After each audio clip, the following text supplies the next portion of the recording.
Corpus Christi is one of the most intriguing festivals in the Christian tradition. Perhaps due to its complexity, it is not celebrated by all denominations.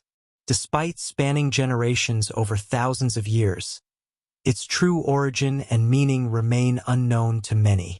In fact, the story of Corpus Christi is often distorted and misunderstood, even by many Christians who fail to grasp its true significance. However, from now on, we will uncover together what really happened. Without further ado, let's start the video. The whole story begins in the year 1263.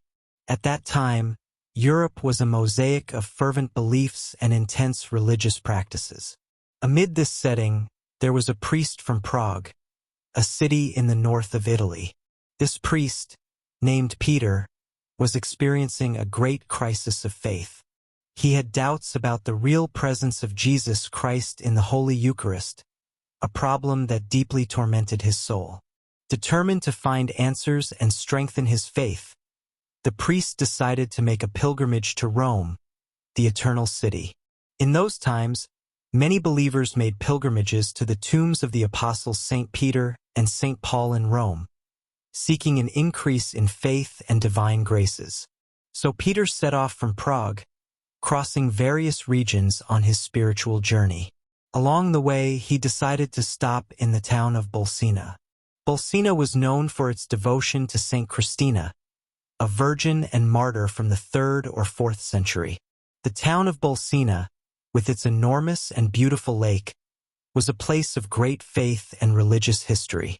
Saint Christina was called the Saint of Misfortunes due to the numerous martyrdom attempts she endured because of her faith.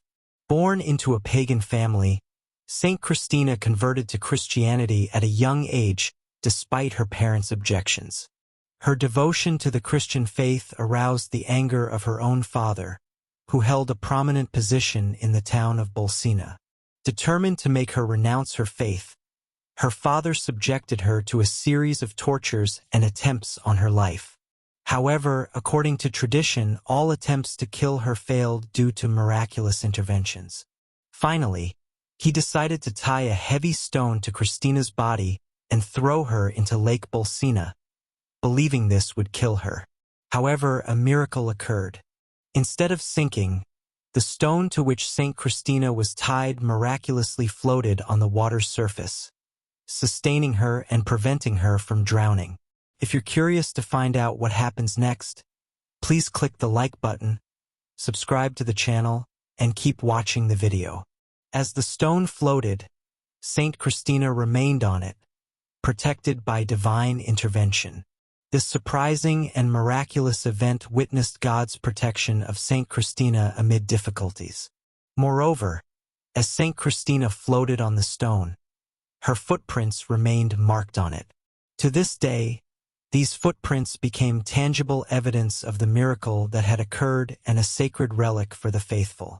The footprints have been preserved over the centuries as a symbol of Saint Christina's presence and the divine intervention that saved her from certain death. Saint Christina's footprints on the stone became an object of veneration and devotion for local Christians and pilgrims who visited Bolena, seeking healing, protection, and spiritual guidance.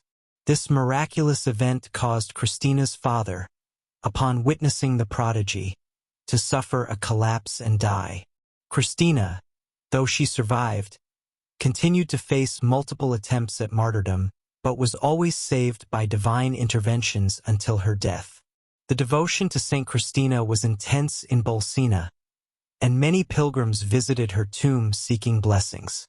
It was in this atmosphere of religious fervor that the priest Peter decided to celebrate a Mass asking for Saint Christina's intercession to strengthen his faith in the real presence of Christ in the Eucharist. During the Mass celebrated by Father Peter in the town of Bolena, something truly extraordinary happened. Peter, still struggling with his crisis of faith regarding the real presence of Christ in the Eucharist, lifted the consecrated host during the moment of consecration. It was then that the host began to bleed. Blood flowed from the host, staining his hands and the corporal, a square cloth placed on the altar. This unexpected and miraculous event astonished not only Peter but also the faithful present, who observed the miracle with awe and reverence.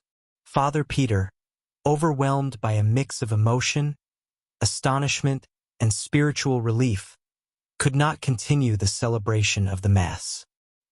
He carefully placed the bleeding host on the corporal and, filled with tears of joy and renewed devotion, headed to the sacristy. As he moved, drops of blood fell on the floor and the steps of the altar, leaving indelible marks that would be preserved as sacred relics. The news of the miracle quickly spread throughout the church, and other priests came to verify what had happened. They were all impressed by the visible evidence of the miracle, the blood-stained corporal and the bloodied stones. With a heart full of gratitude and still in shock, Peter decided to take the blood-stained corporal and report the miracle directly to Pope Urban IV, who was in the nearby town of Orvieto. Upon arriving in Orvieto, Peter recounted the event in detail to the Pope. The Pope, deeply moved by the account, recognized the miracle as a divine sign of the real presence of Christ in the Eucharist. He recalled the vision received by Saint Juliana of Liège, who had identified the need for a specific feast to celebrate the Eucharist. Here it is worth pausing to explain this beautiful and intriguing story in more detail. Saint Juliana of Liège played a crucial role in the origin of the feast of Corpus Christi. In the early 13th century, Juliana, a young nun of 16, began to experience mystical visions revealing the need for a special celebration dedicated to the Eucharist. In one of these visions, she saw a bright white disk with a dark spot on one side. This image intrigued her deeply, and she spent many years in prayer seeking to understand its meaning. After a period of spiritual discernment, Juliana finally understood that the white disk represented the Church and its devotion to the Eucharist. However, the dark spot symbolized the absence of a specific feast that adequately honored the Blessed Sacrament. Although there was already the celebration of Holy Thursday, which commemorated the institution of the Eucharist, this feast was also associated with the sorrow of Christ's Passion. Juliana realized that Jesus desired a joyful and solemn feast dedicated exclusively to the glory of the Eucharist. Reluctant to reveal her visions, Juliana hesitated for 20 years until she finally found the courage to share her experience with a trusted priest named Jacques Pantaleon. He firmly believed in the authenticity of Juliana's visions and encouraged her to spread her message. However, time passed, and Juliana eventually died with her visions falling into obscurity. Years later, the priest Jacques Pantaleon, the only person who knew about Juliana's visions, became Pope Urban IV. Pope Urban IV, upon hearing the account from Father Peter, was deeply moved and immediately recognized the significance of the miracle. With keen spiritual intuition and the memory of Saint Juliana of Liège's vision, which had foreseen the need for a feast dedicated to the Eucharist, the Pope understood that this miracle was a divine sign. He decided to act swiftly to confirm the authenticity of the event and initiate the spread of the miracle and the establishment of a new liturgical feast. To verify the veracity of the miracle, Pope Urban IV convened a group of trusted theologians and experts, including the renowned St. Thomas Aquinas and St. Bonaventure. These men, known for their wisdom and holiness, were sent to Bolena to investigate the occurrence and examine the relics. St. Thomas Aquinas and St. Bonaventure, along with other theologians, conducted a thorough analysis of the evidence. They studied the blood-stained corporal, the bloodied stones, and collected testimonies from the faithful who witnessed the miracle. Once the authenticity of the miracle was confirmed, the committee of theologians began organizing the return to Orvieto, bringing with them the precious relics, including the blood-stained corporal. The news of the miracle had already begun to spread, and as the committee left Bolena, many local faithful, filled with emotion and reverence, started to follow them. This crowd continued to grow as they advanced, with people from various nearby villages and towns joining the procession. As the procession neared Orvieto, Pope Urban IV, informed of the successful verification and the approach of the miraculous relics, decided to go out to meet the procession. The Pope, accompanied by clergy and church dignitaries, descended from his ceremonial vehicle as they approached the bridge where the theologians and the procession of faithful were arriving. When the procession reached the bridge, it was a moment of great solemnity and emotion. Pope Urban IV, wearing his pontifical vestments, knelt in adoration before the Eucharist represented by the miraculous relics. He reverently received the blood-stained corporal and the consecrated host and, together with the procession, began walking towards the city of Orvieto. This event marked the first Eucharistic procession, which would become a central element in the celebration of Corpus Christi. Pope Urban IV, convinced by the theologian's verification and the profound spiritual significance of the event, decided to establish a solemn feast to honor the Eucharist.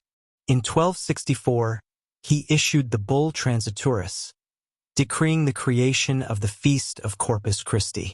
The bull emphasized the need to reaffirm faith in the real presence of Christ in the Eucharist, especially during a period when various heresies were questioning this doctrine. The Pope saw the feast as a means to strengthen the faith of the faithful and promote Eucharistic devotion.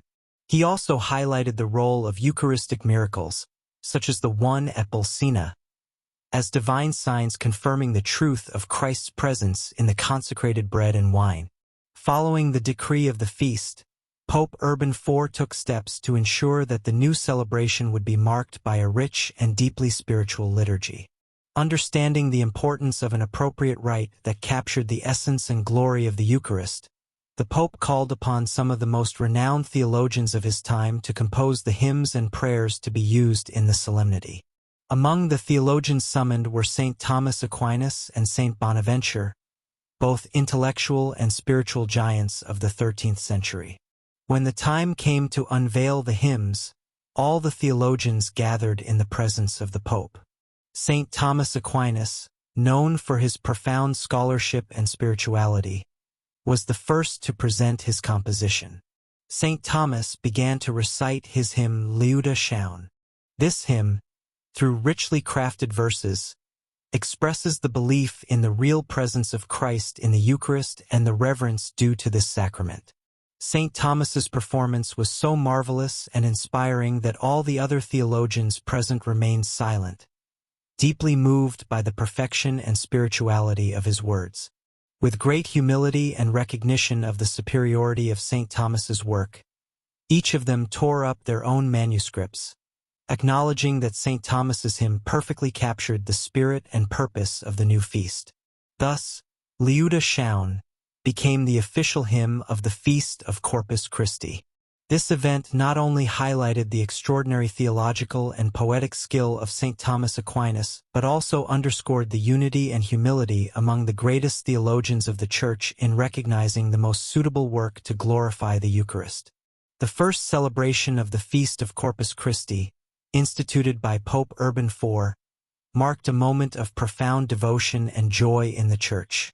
The festivity was meticulously planned to emphasize the importance of the Eucharist and reinforce faith in the real presence of Christ in the Blessed Sacrament.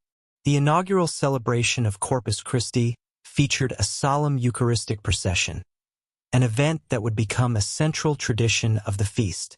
During this procession, the Blessed Sacrament was carried through the streets in a monstrance, allowing the faithful to worship and honor the presence of Christ in the Eucharist. The city of Orvieto, where Pope Urban IV was temporarily residing, became the epicenter of this celebration. The importance of Orvieto in the history of Corpus Christi was highlighted by the construction of a magnificent cathedral designed to house and preserve the blood-stained corporal, the main relic of the Bolena miracle. The Cathedral of Orvietto, known as the Duomo di Orvieto, began construction in 1290, a few years after the institution of the feast. This cathedral is a masterpiece of Italian Gothic architecture, with its richly decorated facade and impressive interiors. Thus, the first celebration of Corpus Christi and the construction of the Cathedral of Orvietto are intertwined events that established a lasting legacy of Eucharistic devotion, celebrating the Bolena miracle and the vision of Saint Juliana of Liège. These events continue to inspire and strengthen the faith of many Christians, reaffirming the centrality of the Eucharist in the life of the Church and the spirituality of the faithful. It is worth noting that some religions may choose not to believe in or observe the Corpus Christi holiday for a variety of reasons. Some have their own beliefs and religious practices that do not include the celebration of the Eucharist or prefer not to venerate the host and wine as the body and blood of Christ.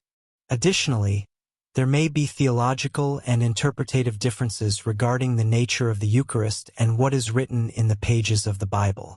However, it is important to remember that, regardless of religious differences, the core issue is having faith in God and practicing principles of love, compassion, and mutual respect. Respect for religious diversity and the pursuit of peace and understanding among different traditions are values that transcend religious boundaries and are fundamental to building a more tolerant and inclusive world. I hope you enjoyed the video. Please subscribe to the channel, click the bell to activate notifications, leave your like, and click on one of the 2 videos that will appear to continue watching us. Best regards and God bless.